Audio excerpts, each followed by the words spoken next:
Bonjour à tous et bienvenue dans ce tutoriel où aujourd'hui on va parler de Safari et des signés, autrement dit des favoris de Safari. Alors donc on va lancer Safari.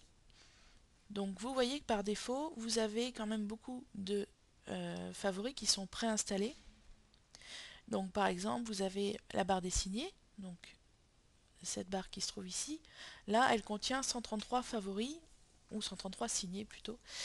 Donc on va apprendre à la personnaliser. Donc par exemple si vous ne servez pas de Yahoo, vous pouvez directement le supprimer. Donc vous faites soit un clic droit effacer, ou soit avec la touche Supre du clavier, vous effacez directement le favori.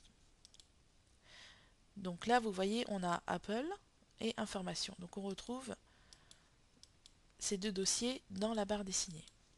Alors on va rajouter un dossier, donc par exemple cuisine. Donc vous voyez il est tout de suite accessible ici. Si on va sur un site de cuisine, on va par exemple aller sur marmiton.org, et que vous voulez garder ce site dans vos favoris, vous allez tout simplement appuyer sur le bouton plus qui se trouve ici et ranger votre site dans le bon dossier. Donc là on va mettre dans cuisine. On fait ajouter. Si on revient sur la page d'accueil, on retourne sur cuisine et là vous avez votre site qui est directement accessible, vous n'avez plus besoin de faire une recherche sur Google. Donc ça vous permet d'aller beaucoup plus vite dans votre navigation et surtout de vraiment rajouter vos sites favoris directement dans votre navigateur. Donc on va retourner sur afficher tous les signés. Donc vous pouvez créer autant de dossiers que vous le souhaitez, avec autant de... Il n'y a pas de limite en fait, hein. Donc avec autant d'éléments par dossier. Vous pouvez également, si vous allez sur un site que vous consultez par exemple tous les jours, donc on va prendre... on va aller chez Apple. Alors un petit truc qui est sympa aussi, c'est que vous pouvez cliquer sur le... ça s'appelle un favicon, donc c'est une petite image qui représente le site, vous pouvez directement le sélectionner et le rajouter ici. Donc soit vous le rajoutez dans un dossier, ou soit vous le rajoutez directement dans la barre des signés, et donc là, ça sera un site qui ne sera pas dans un dossier, mais qui sera directement accessible via la barre des signés. Si on retourne sur Google et qu'on veut aller sur le site d'Apple, on a juste à cliquer ici. Donc voilà, on peut gérer ces signés de différentes façons, soit à partir de dossiers, donc on peut faire des dossiers, des sous-dossiers, etc.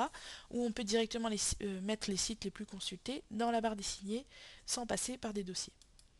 Donc pour effacer, c'est pareil, vous faites un clic droit, effacer. Donc c'est quand même intéressant de configurer votre navigateur avec vos sites préférés.